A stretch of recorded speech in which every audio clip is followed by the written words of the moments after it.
உங்கள் குடும்பம் முக்கியம். உங்களை நம்பி இருக்கிற அம்மா, அப்பா முக்கியம். நீங்க இதெல்லாம் விட்டுட்டு அவர் அத பண்ணிருவாரு, இது இங்க பண்ணிருவாரு.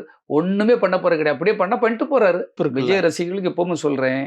திரும்ப திரும்ப சொல்றேன். எனக்கு உங்க அண்ணன் மாரி பாசத்தோட சொல்றேன். உங்களுக்கு ஒரு குடும்பம் இருக்குது. நீங்க எங்க இருந்தாலும் சரி விஜய் கூப்பிட்டாரு, போனாருன்னு சொல்லி செலவு பண்ணாதீங்க. கட் அவுட் வைக்காதீங்க. பொதுவா எல்லா நடிகர்களுக்குமே சொல்றேன். உன் வேலைய போட்டுட்டு கடன் வாங்கிட்டு ஒருத்தன் கடன் வாங்கிட்டு போறான் சார். ரூ. 25,000 ரூ. 8,000 பிடிச்சுட்டான். கந்து வட்டிக்குல. மீதி 14,000 எதையோ கொண்டுட்டு கடன் வாங்கிட்டு போறான் மதுரைக்கு. எங்கங்க என் தலைவன பார்க்கறதுக்கு கந்து வட்டியில. அதுக்கப்புறம் தான் கடைய பூட்டிட்டு ஓடிட்டான். அனுபவிச்சு நான் பார்த்தது. காரணம் பணம் திருப்பி குடுக்க முடியல. கடைய பூட்டிட்டு குடும்பம் எந்தால போச்சுன்னு தெரியாது. இது தேவையா உங்களுக்கு? உன் தலைவன பார்க்க வண்டி எடுத்துட்டு போனான். அதனால உனக்கு என்ன பிரயோஜனம்?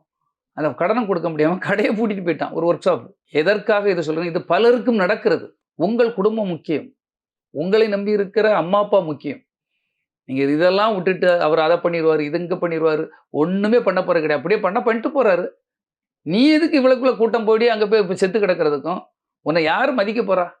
1 மணி நேரம் கூத்துக்கு நீங்க அவ்வளத்தையும் உங்க காசெல்லாம் செலவு பண்ணிட்டு சாமானியர்கள் சார் பண்றவங்க.